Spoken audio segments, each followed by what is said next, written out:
Nataka kuzungumza kuhusu competence based approach katika ufundishaji lugha. Sawa? Wapo wanaotulaumu kwa nia njema kabisa. Tanzania wanapata A kwenye Kiingereza. Pata A kwenye Kiingereza lakini hawezi kuzungumza. Kwa hiyo kama wanapata A kwenye Kiingereza na wanafundishwa kitu kinaitwa Kiingereza na hawezi kuzungumza, inawezekana kinachofundishwa si Kiingereza, kwa sababu inawezekana mwalimu asiyejua hisabati akafundisha hisabati. Kama hawezi kufundisha hisabati alafu kuna mtu asiyejua Kiingereza anaweza kufundisha Kiingereza, basi kinachofundishwa si Kiingereza. Mnasemaje? Kwa hiyo inawezekana kuna ukweli kwamba ufundishaji wa Kiingereza uliokuwepo Tanzania kwa muda mrefu kwa kiasi fulani ulikuwa tunafundishwa kuhusu Kiingereza. Kwa tunakielezea vizuri zile types of tenses, singular and plural, past participle, passive voice. See, those are wonderful terms. Sawa? Beautiful. Sawa? Zinasikika vizuri eh? Baada ya hapo tunapata A kwa sababu mwalimu ametuambia. Ukiona, angalia past, ukiona yesterday, ukiona yesterday, basi ujue nini? ED. Ujue nini? ED.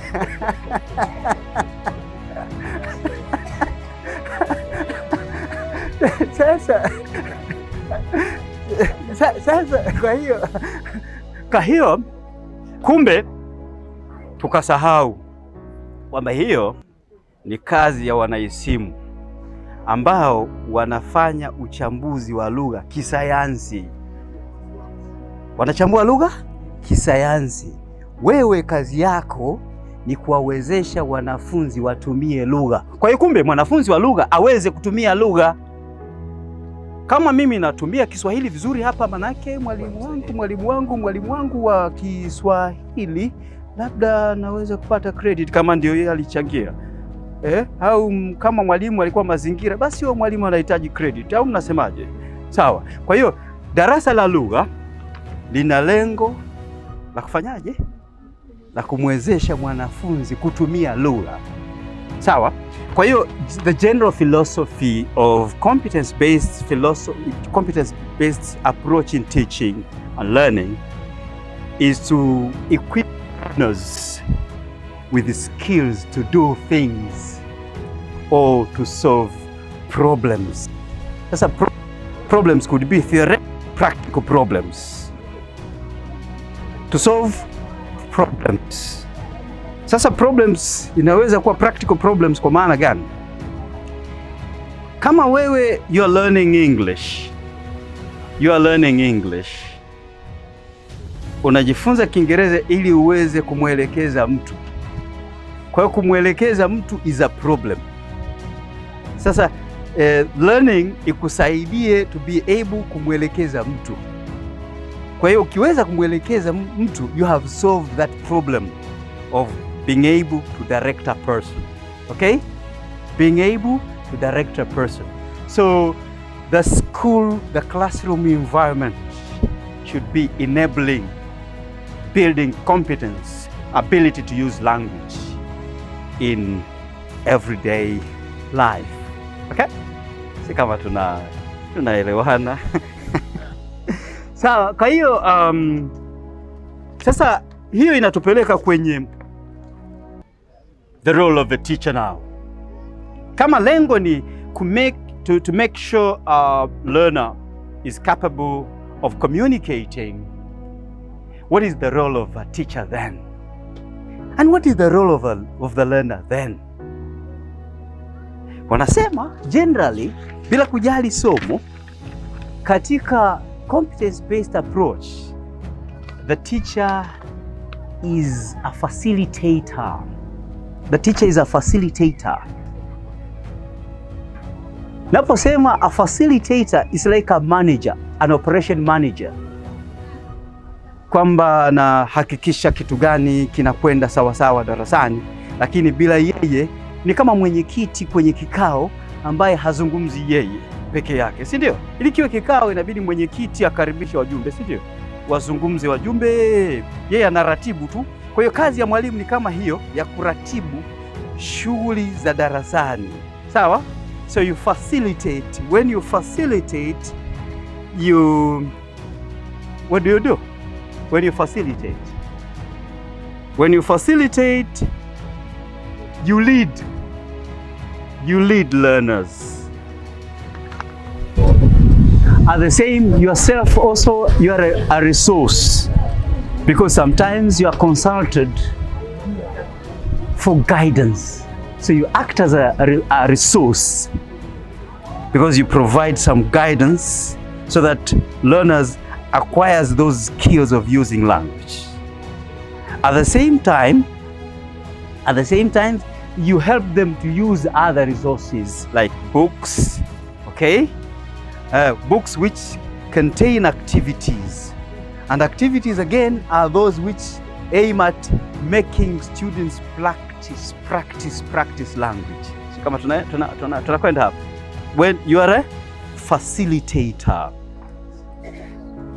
So a facilitator, like I said, is compared to a manager, operations manager. Okay? In a traditional setting, a teacher could be the sole speaker, maybe the main speaker. Students should listen carefully, okay, attentively. Na unakuta kabisa kwenye lesson plan, telling students this and this, students' activities, listening attentively, okay? So there, students are passive recipient of knowledge. But this time round, with competence-based approach, students are active participants. What you do as a teacher is to stimulate, to catalyze them, to make them now speak and practice language. So the teacher gives the direction, okay? Okay.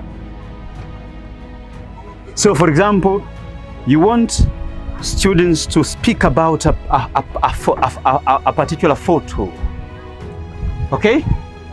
Because you want them to speak, or you want them to describe, okay? So you say, look at that picture. What do you see in the picture? Okay, mwanafunzi mmoja anasema, I see a tall man. What can you say about that tall man? He is wearing a blue shirt. A blue shirt. What? A blue shirt. Okay, wonderful. What about a blue shirt? What can you say about a blue shirt? Well, the blue shirt is collarless. Wow, collarless. Okay, and what else about the blue shirt? The blue shirt is large. Okay, large.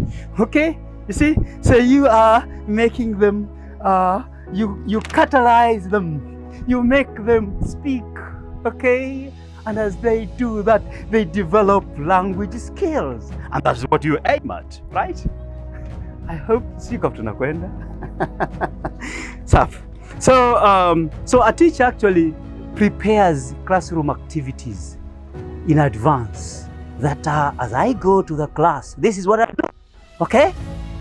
I'll do this, I'll organize my class this way. I'll use pair work, where students will be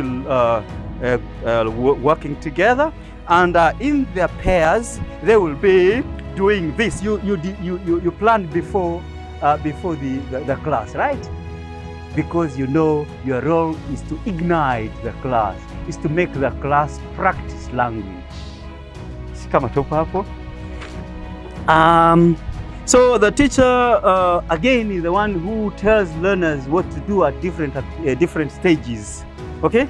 Because as a manager, okay, you have you know where you are heading, okay? So you guide your learners accordingly, okay? And at the same time, the teacher is an advisor. The teacher is a counselor of some kind in a language class. You are consulted for clarification, and you provide that clarification. Also, you are the quality assurer. At the end of the day, you assess your learners. Okay? You assess your learners. And in a way, because I've talked about what the teacher does, at the same time, impliedly, I've talked about what a learner does. So a learner is a performer now, a performer. So as you go to a class, a language class, you ensure learners perform some tasks. That's why we say it's activity-oriented kind of an engagement. Okay? The learner is a performer. So you make them perform. Okay? If they don't perform, then that is not a language class, because they should be able to do things.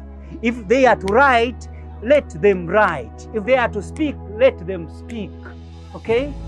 Okay, if they are to sing, let them sing. If they are to recite a poem, let them recite. If you want to develop fluence and you have your tongue twisters, let them practice tongue twisters. Peter Piper picked a peck of pickled peppers. A peck of pickled peppers Peter Piper picked.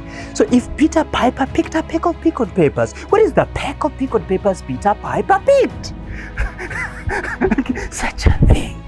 Okay, so they say, we want to do it again. We want to do it again. We want to do it again. And they enjoy the class. And eventually, they acquire the skills. Okay? So very briefly, those are the roles of a learner. I know there are many. And maybe some methods in teaching language generally and specifically in English, teaching English. One of them could be what? Role play.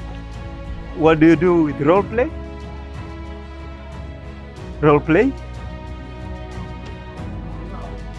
Well, people are still thinking, which is good. Role play, they take some roles. Okay, you act as a teacher, for example. You act as a doctor, for example. And then you speak like a doctor.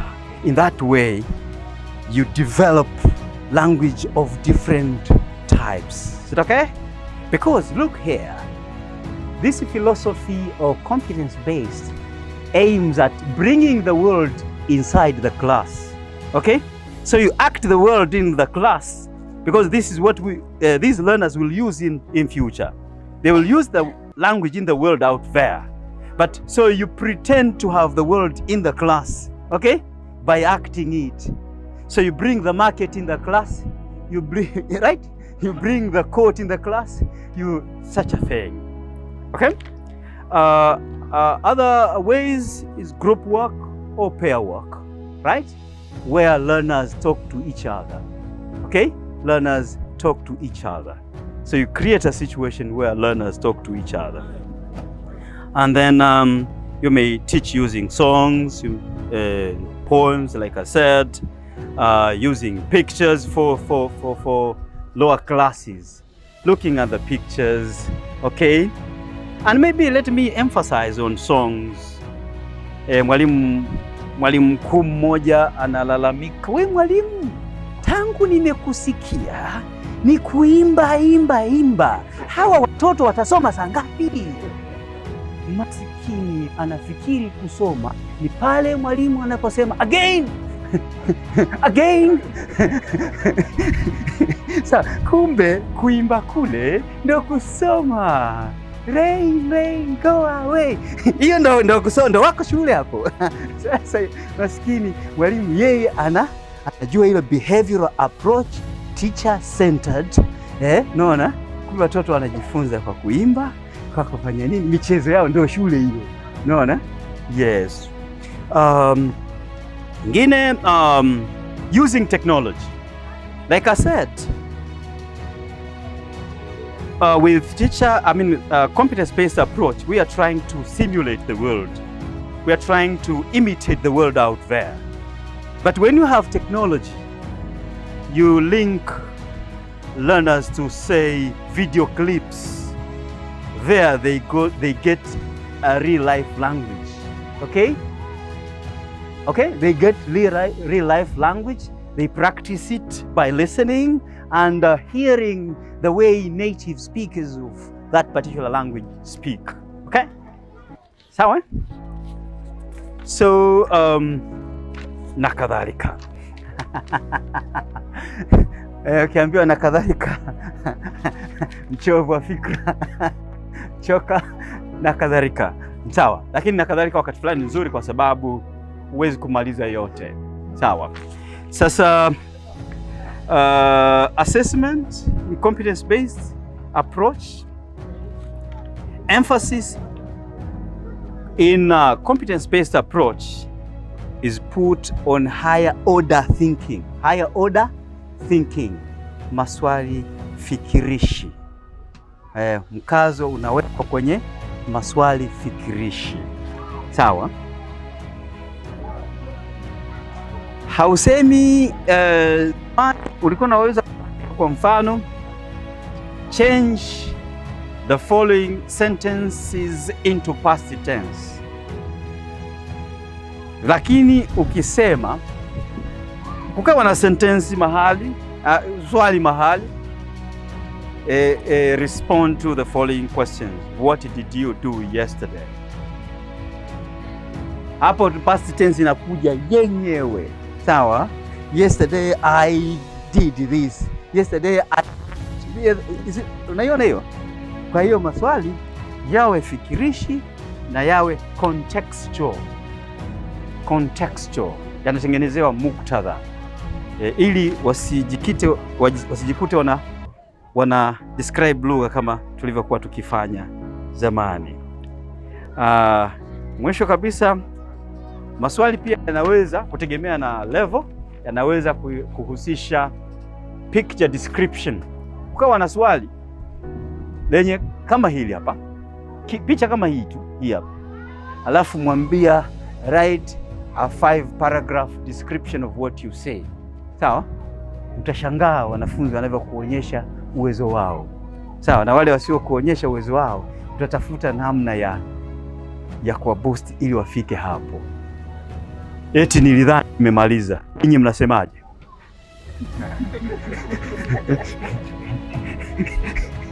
Nimemaliza, ninyi mnasemaje? Naam.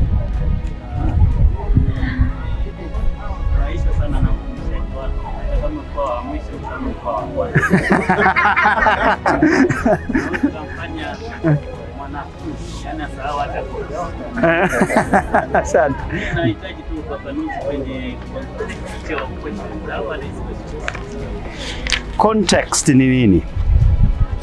Context ni mazingira, na kama ni kuzungumza ni mazingira ya uzungumzaji. Mwae kusikia neno sentence.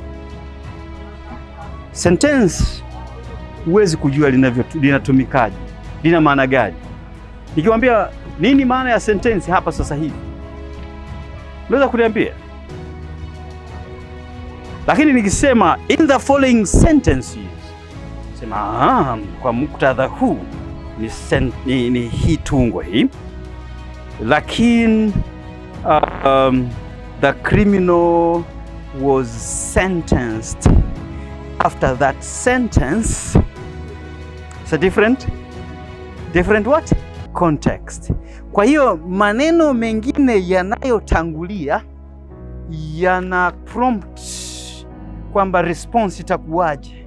Sawa?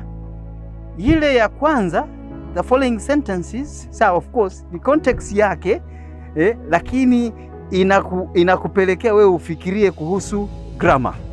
Lakini hii ya pili inakupelekea kwamba sentensi hii sasa ni katika muktadha mwingine. Sasa swali kama hiyo ukisema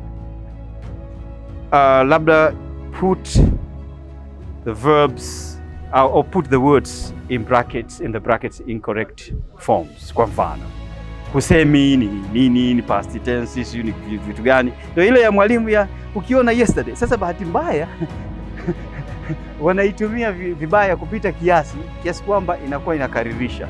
Lakini kumbe ungeweza usiwe ukamwambia ukiona yesterday, tengeneza mazingira tangu katika kujifunza. Akiona yesterday inakuja yenyewe kichwani. Sawa? Kwa hiyo kija kusema yesterday he started his, kwa mfano unasema he started his organization in 2020, sawa, 2020, si ndio? Sawa. Thereafter he, sawa, kuna ile tu he bracket hiyo inakuprompt kusema nini? Ed. Sawa? Unaona? Kwa nini? He started. Sawa? Muktadha umeshajengwa kwamba hapa hii ni habari ya yaliyopita. Sawa? Kwa hiyo context inatengenezwa kwa muktadha huo. Sasa bahati mbaya sana hii tunatoa general, lakini vocabulary ina namna yake ya kutengeneza context yake, labda tense ina namna yake kutengeneza context yake, na vingine na vingine na vingine. Sawa?